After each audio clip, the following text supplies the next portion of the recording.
Nous sommes ici à Millau, sur le Causse Noir, haut lieu du parapentisme et du deltaplane. C'est l'endroit que nous avons choisi pour venir vous parler ici de la Scandinavie, dans cet endroit grandiose qui ressemble pas mal à ce que l'on peut trouver dans les pays du Nord.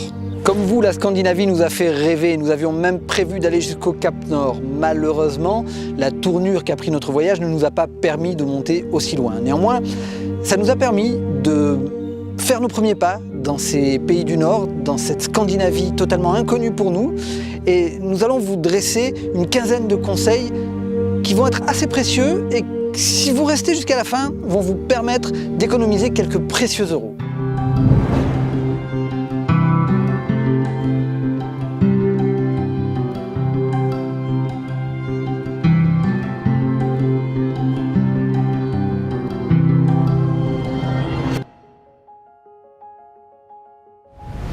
Commençons par les autoroutes. Les autoroutes sont globalement gratuites, sauf pour les passages des grands ponts. Nous vous conseillons de prendre vos tickets pour les passages des grands ponts en ligne. Ils vont vous coûter un petit peu moins cher et en plus ça vous évitera de faire la queue, principalement sur le pont qui vous amène du Danemark jusqu'à la Suède. Notre conseil numéro 2 concerne donc l'argent. Soyez prudents en Scandinavie, car non, les Scandinaves ne sont pas passés à l'euro. Et la couronne danoise, par exemple, vous coûtera sur chacune de vos transactions par carte bancaire 3,75% en moyenne. Il est donc plus prudent de retirer de l'argent liquide plutôt que de payer en carte bleue. Ce qui peut avoir un impact important sur le coût de vos vacances. Pour la Suède, par exemple, il n'y a pas de taxe sur les transactions en devises étrangères et chaque retrait vous coûtera seulement 1 euro. Pour la Norvège, c'est encore différent. Vous paierez de toute façon pour chaque transaction 2,30% de taxe sur votre transaction avec un minimum de 1 euro par transaction. Donc vous voyez que chaque pays a sa réglementation et ses normes bancaires. La couronne suédoise, la couronne danoise et la couronne norvégienne sont toutes différentes. Il faut retenir une chose, pensez autant que possible à payer en liquide avec l'argent local. Vous pourrez partout payer en euros, mais sachez néanmoins que à chaque fois que vous allez payer en euros, vous allez payer le prix fort du change et le prix arrondi au chiffre supérieur dans le tarif qui vous est proposé. Par exemple, un souvenir que vous allez vouloir acheter qui coûte 9 couronnes 50, on va vous l'arrondir à 10 couronnes et en plus, on va vous faire le change au taux supérieur.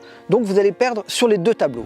Notre troisième conseil concerne la langue. Si comme nous, vous n'êtes pas familier des langues d'origine germanique ou des langues du Grand Nord, rassurez-vous, tout le monde parle anglais, mais me direz-vous, vous n'avez peut-être pas de grande faculté en anglais ou votre anglais est peut-être un petit peu lointain.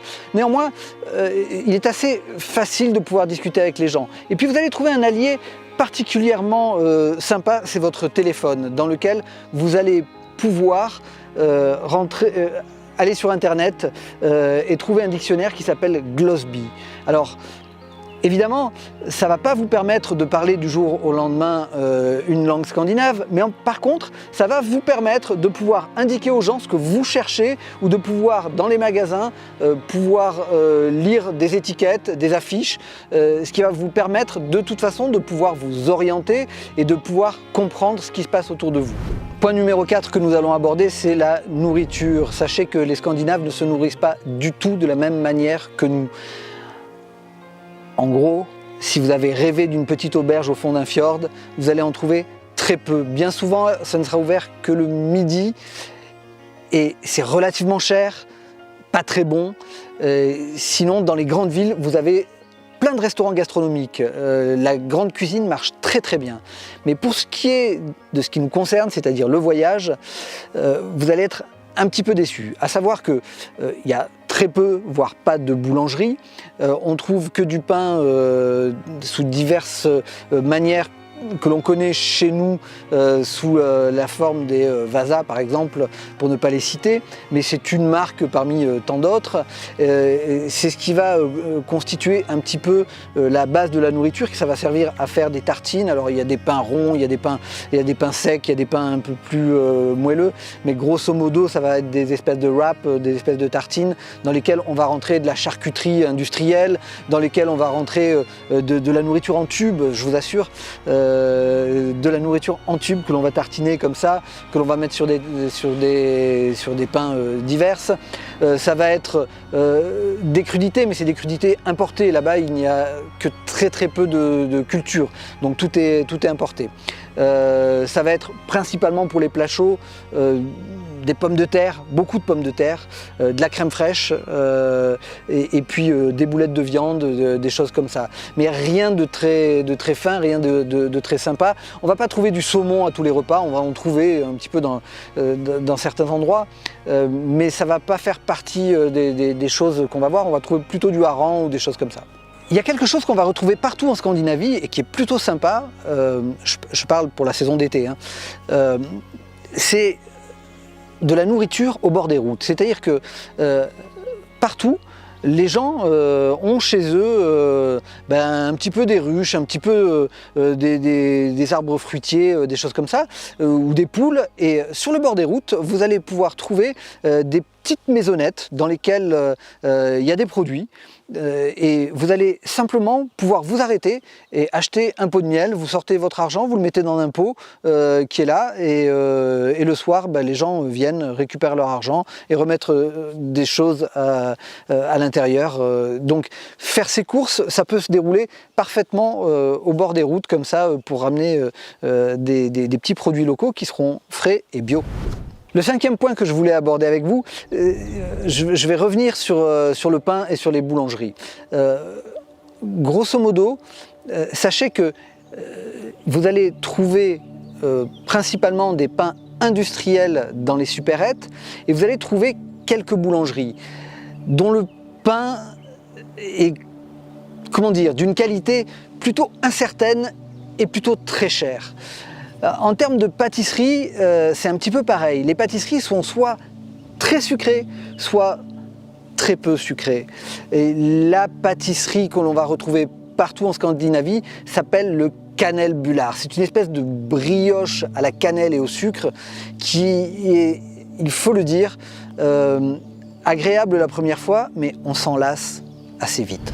Le sixième point que nous allons aborder, c'est le coût de la vie. Alors est-ce que ça coûte cher d'aller en Scandinavie et de prendre ses vacances en Scandinavie? Eh bien je vais vous surprendre, mais je serais tenté de dire que non. Globalement, à la période où nous y étions, c'est-à-dire en juillet-août, on peut dire que on n'a pas vu de grosses différences avec notre coût de la vie en France. C'est-à-dire que la nourriture, évidemment, on ne va pas manger dans les restaurants gastronomiques, évidemment on ne va pas dépenser de l'argent à outrance, et la nourriture, globalement, avec le taux de change, elle ressemble à peu près à ce que l'on a en France. Le gasoil, on l'a payé globalement beaucoup moins cher, puisqu'on l'a payé en moyenne 1,10 €, 1,20 € à l'époque où il était chez nous à 1,45 €, 1,49 €. Donc on est parti vraiment en Scandinavie en ayant l'impression qu'on allait dépenser énormément d'argent et ça n'a pas vraiment été le cas. Donc ce n'est pas le coût au kilomètre qui nous coûte cher, ce n'est pas le coût des autoroutes, puisque la plupart sont gratuites. Après, pour la Norvège, c'est un petit peu spécial parce que il y a un système où il faut s'inscrire sur internet et on est facturé quelques mois plus tard, mais ça c'est un autre débat. Grosso modo, ce qui coûte de l'argent sur la route, ce sont les transferts en bateau et les ponts. Mais c'est pas aussi exorbitant que ce que l'on pourrait croire.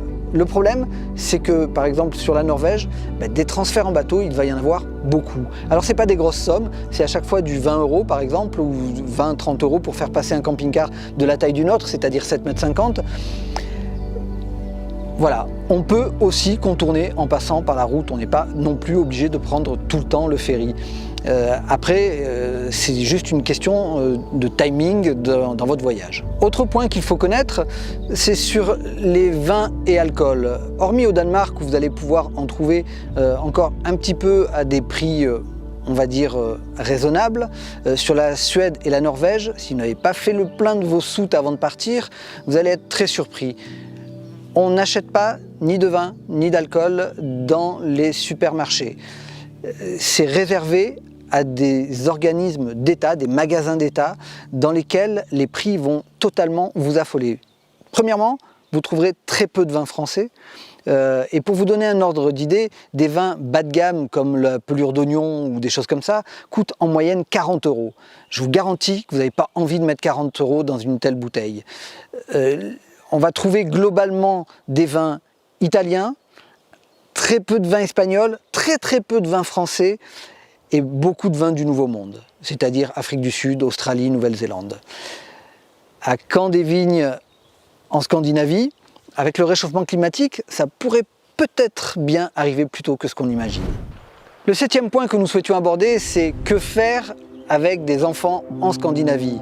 Eh bien, par chance, sachez que la Scandinavie, c'est le pays d'accueil des familles. C'est l'endroit où on va pouvoir tout faire. Tout a été créé autour de la famille, parents, enfants. D'ailleurs, les transports en commun sont gratuits pour les enfants, les musées sont gratuits pour les enfants et même dans la plupart des cas, les restaurants sont gratuits pour les enfants. Sachez que dans la plupart des expositions, des musées que vous irez visiter, il y a également des structures de jeux pour les enfants. Que vous soyez sur les bords de la mer du Nord ou de la mer Baltique, sachez que les plages ne sont jamais surchargées et que les enfants adorent s'y balader. Ce sont donc des activités qui, elles, ne vous coûtent rien. Par contre, pensez à emmener avec vous des cannes à pêche. Les cannes à pêche, c'est le truc qui va amuser les enfants, qui va amuser les grands. On jette une ligne à l'eau, là-bas, en 5 minutes, vous avez pris du poisson. Donc c'est vraiment un outil à ne pas oublier parce qu'il est ludique et puis surtout, il va vous permettre aussi de faire des économies puisque vous allez pouvoir vous nourrir directement dans la mer. Parmi les choses sympas qu'il y a à faire au Danemark, par exemple, il faut aller faire le Sand Sculpture Festival à Sandervig. C'est un endroit absolument fantastique. Il faut aller à Legoland. Legoland, c'est pas un endroit pour les enfants, c'est un endroit résolument fait pour la famille. Vous allez jouer avec vos enfants et vous ne repartirez pas avec des tonnes de Lego. Pourquoi? Tout simplement parce qu'ils coûtent à peu près 2 fois plus cher qu'en France. Donc vous n'allez absolument pas dépenser autre chose que ce qu'il y a à faire sur place. C'est un endroit qu'il faut aller visiter. Quand vous êtes à Copenhague, vous pouvez aller visiter Christiania si ça vous tente, si c'est quelque chose dont vous avez entendu parler, mais ce n'est pas l'endroit idéal pour les enfants. Préférez les jardins de Tivoli. Les jardins de Tivoli, c'est l'endroit qui a inspiré Walt Disney. C'est le plus grand et le plus vieux parc d'attractions d'Europe. C'est un endroit absolument fantastique où il faut prendre le temps d'aller se perdre, au moins pour retrouver son âme d'enfant. Arrêtez-vous dans les musées vikings comme celui de Trelleborg par exemple. Ce sont des endroits où vous allez apprendre une multitude de choses, vous allez avoir un regard sur l'histoire qui va vraiment vous emmener ailleurs et en plus il y a toujours des activités pour les enfants. En Suède, si vos enfants aiment les sports de glisse, allez visiter les skateparks. Il y en a une multitude dont le plus grand d'Europe se situe à Malmö. Et c'est un endroit absolument fantastique. On n'est pas dans des endroits qui sont craignos avec des tags partout. On est en Scandinavie, tout est propre, tout est droit. Donc vous pouvez y aller vraiment sans aucun souci. Nous sommes pour notre part restés sur la côte ouest de la Suède, mais il y a là aussi un tas de choses à voir, un tas de choses à faire. À Göteborg, allez voir également le parc de Lichtenberg. Nous n'y sommes pas allés, mais on en a entendu le plus grand bien. Pas très loin, il y a le musée des sculptures géantes à Pilan, un truc qu'il faut pas rater parce que vous allez en prendre plein les yeux. Les sculptures sont vraiment monumentales, il faut vraiment y aller. Plus vous allez monter vers le nord, allez voir les peintures rupestres de Tanum. Ça aussi c'est un endroit fantastique. Il y a 4 sites dont un avec un musée qui encore une fois est gratuit pour les enfants. C'est un endroit absolument génial où vous allez vraiment retrouver l'histoire des Vikings et surtout il y a un ancien village, une ancienne garnison armée qui était établie là et vous allez pouvoir vous replonger dans cette histoire que l'on connaît finalement assez peu. De là, vous pourrez vous rendre à Grabstadt où vous allez pouvoir louer des canoës ou encore acheter du poisson frais ou du poisson fumé. La côte ouest de la Suède est un endroit magnifique. N'hésitez pas à y aller, vous allez y découvrir vraiment une multitude de choses. Quant à la Norvège, vous ne vous lasserez jamais des paysages, mais si vous allez à Oslo, vous allez voir, c'est une ville, si vos enfants sont un peu grands, louez des trottinettes sur place et allez vous balader en trottinette. D'abord parce qu'il y a tout un tas de parcs et de jardins, et ensuite parce qu'il y a des choses assez amusantes comme la garde royale qui se promène au pas de loi en ville. C'est assez surprenant de voir encore ça. Les choses s'ouvrent à vous, allez visiter la ville. Au niveau sport de glisse, c'est des choses que l'on peut pratiquer également quand on va en Scandinavie, contrairement à ce que l'on pourrait croire. Par exemple, sur la côte ouest du Danemark, si vous êtes parapentiste, vous pourrez faire du vol de pente juste au-dessus des dunes.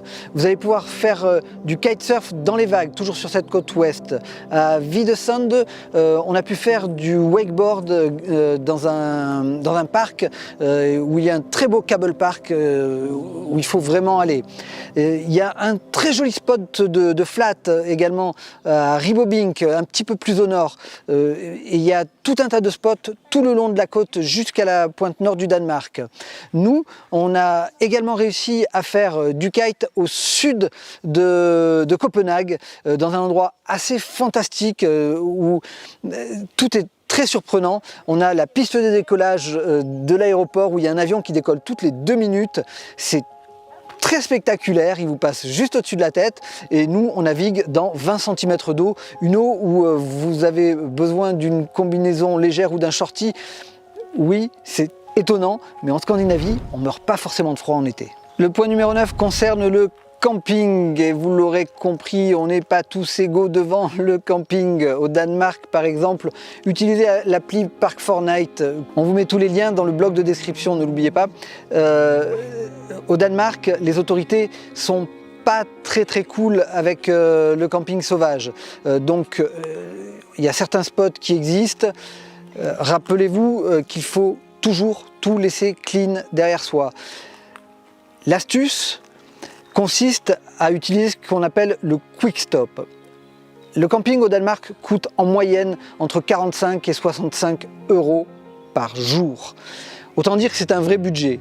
Mais il y a une solution, c'est le quick stop. Le quick stop, vous arrivez au camping à partir de 18, 19, 20 heures, ça dépend des campings en fait. Sachant que le jour dure très longtemps. Et vous pouvez rester jusqu'à 10 heures le lendemain matin. Et vous ne payez que 20 € alors que vous bénéficiez de l'accès à tout le camping. Ça, c'est une vraie bonne astuce qu'il faut utiliser, en tout cas pour la partie Danemark. Pour la partie Suède et Norvège, c'est un petit peu plus cool puisqu'il y a ce qu'on appelle le droit à la nature. Alors le droit à la nature, ça ne veut pas non plus dire qu'on peut faire tout et n'importe quoi. Ça vous offre uniquement la possibilité de pouvoir dormir à peu près où bon vous semble dans la nature. Néanmoins, il ne s'agit pas de sortir tout son bazar, il ne s'agit pas d'établir un camp de base, il s'agit vraiment de s'arrêter, de dormir et de repartir, quitter l'endroit le lendemain et de laisser évidemment l'endroit nature tel que vous l'avez trouvé. Point numéro 10, où trouver du gaz? Ça c'est un véritable problème. Partez de France avec vos bouteilles de gaz. En l'occurrence, dans la plupart des cas, vous êtes équipé de 2 bouteilles de gaz. Je vous conseille d'en prendre une 3e, on ne sait jamais. Le mieux, c'est quand même d'être équipé au GPL. C'est quand même la solution qui va vous permettre de mieux vous en sortir. Mais il y a une autre solution, c'est toujours en utilisant Park4Night, pensez que dedans, il y a des gens qui ont eu la bonne idée de rentrer les endroits où vous allez pouvoir soit recharger vos bouteilles, soit pouvoir échanger des bouteilles de gaz. Attention, les normes sont différentes des nôtres. Vous ne pourrez que très rarement trouver des bouteilles de gaz françaises. Le point numéro 11, c'est la météo. Que penser de la météo en Scandinavie? Eh bien, sachez que globalement, il ne fait pas froid, mais les nuits sont relativement fraîches. Et puis surtout, sachez que nous, on a eu énormément de chance, on a eu principalement du beau temps, mais à partir du 15 août, le temps commence réellement à changer. Et là, on commence à avoir de longues, très longues journées de pluie ou séries de journées de pluie. Donc prévoyez-le dans votre voyage. C'est un petit peu ce qui nous a fait rater le Cap Nord, c'est-à-dire que quand on est arrivé au moment où on s'est dit bon allez, on monte vers le Grand Nord, tous les gens qui redescendaient nous ont dit à partir du 15 août, c'est plus la peine. Vous allez arriver là-haut, vous allez trouver que du brouillard et de la pluie, franchement ça vaut pas la peine. Alors forcément dans les commentaires on va voir des gens qui vont dire mais non c'est pas vrai, moi j'y suis monté après le 15 août, ça s'est bien passé, et c'est probablement vrai. Mais grosso modo en Norvège après le 15 août il pleut. Point numéro 12, la publicité. En France, on a l'habitude de regarder sur les bords de la route les panneaux qui vont nous indiquer où se trouve la zone commerciale, où se trouve le Auchan, le Carrefour, etc. Il n'y a pas tout ça en Scandinavie. Il n'y a pas de publicité. Mais quand je dis qu'il n'y a pas de publicité, c'est il n'y a pas de panneaux sur les routes, il n'y a pas de grosses devantures de magasins, il n'y a rien pour indiquer ce qui est un supermarché, un magasin de bricolage, il n'y a aucun signe qui montre réellement à quel type de magasin on a affaire. La publicité n'est pas du tout appréciée dans les pays scandinaves, donc il va falloir que vous appreniez à reconnaître les magasins, les noms des magasins, et que vous sachiez où les trouver. On s'y fait petit à petit, mais sachez que c'est assez surprenant de devoir se diriger comme ça à l'aveugle dans un pays qu'on ne connaît pas. Le point numéro 13 que nous allons voir ensemble, c'est la priorité sur les routes au vélo. Sachez, quand vous êtes en Scandinavie, que vous n'êtes jamais prioritaire sur le vélo, quel que soit le pays. Et principalement au Danemark, c'est un peu moins en Suède ou en Norvège, quoique, mais le vélo reste ultra prioritaire. C'est le moyen de locomotion à qui on accorde tous les droits. Quand vous arrivez sur un carrefour, sachez qu'il y a des pistes cyclables qui arrivent, qui sont prioritaires sur vous, quelle que soit la couleur du feu. D'ailleurs, il y a des feux et des panneaux de signalisation particuliers pour les cyclistes. Mais dans tous les cas, ils sont toujours prioritaires. Et si vous venez à effleurer ou à griller la priorité à un cycliste, vous serez pris à partie et vous serez, s'il y a de la police dans le coin, vous serez verbalisé quoi qu'il arrive. Le 14e point que l'on va aborder, c'est quels sont les types de gens que l'on va rencontrer. Vous ne serez pas très étonné si je vous dis que vous croiserez finalement assez peu de Français. La majorité du tourisme dans les pays du Nord sont principalement des Allemands, des Hollandais, des Flamands, des Suisses allemands. On va globalement rencontrer très peu de Français. Pourquoi? Eh bien, parce que on ne parle qu'anglais en deuxième langue, mais principalement anglais de toute façon, et que les Français parlent assez peu l'anglais. Donc je pense que c'est l'une des premières raisons. Ensuite, les profils de gens que l'on va trouver, c'est principalement des profs ou des gens plutôt intellectuels, des gens qui vont venir chercher vraiment de l'histoire, de la culture. Donc les gens que vous allez croiser globalement sont des gens qui viennent pour pratiquer de l'outdoor. C'est pas des gens qui viennent pour aller bronzer sur la plage au soleil, c'est des gens qui sont là pour pratiquer des sports en extérieur, qui sont là pour se cultiver, qui sont vraiment là pour apprendre un pays. Le dernier point que nous voulions aborder, et non des moindres, c'est celui de votre permis de conduire. Sachez que dans les pays scandinaves, les excès de vitesse sont très fortement réprimandés. Le moindre radar où vous franchissez la zone rouge, c'est des PV de 800 € qui arriveront chez vous dans 6 mois, mais qui vont arriver. Donc, la plupart des gens qui ont eu cette désagréable mésaventure, croyez-moi, ne sont pas prêts de s'y remettre. Mais de toute manière, vous allez vite vous rendre compte que les gens respectent scrupuleusement les limitations de vitesse, et pour cause. Rouler en Scandinavie est quelque chose de relativement contraignant. On parle chez nous de distance en termes de kilomètres. Dans les pays comme la Norvège, on parle de distance en termes de temps, car les vitesses sont souvent limitées entre 50 à 70 km/h, ce qui ne vous permet pas de faire énormément de kilomètres dans la journée. Et c'est bien pour ça que la plupart des gens montent au Cap Nord par la Suède, où ils peuvent prendre des autoroutes, et redescendent tranquillement par la Norvège. Nous, on a voulu expérimenter le sens inverse, et honnêtement, ça ne marche pas. À moins d'avoir beaucoup de temps, rouler en Norvège nécessite d'avoir du temps. Alors en conclusion, faut-il aller passer ses vacances en Scandinavie? Nous, on dit oui, c'est une très belle expérience, c'est un très beau voyage, on y apprend une multitude de choses, et en plus, ce sont des pays qui sont très sécuritaires.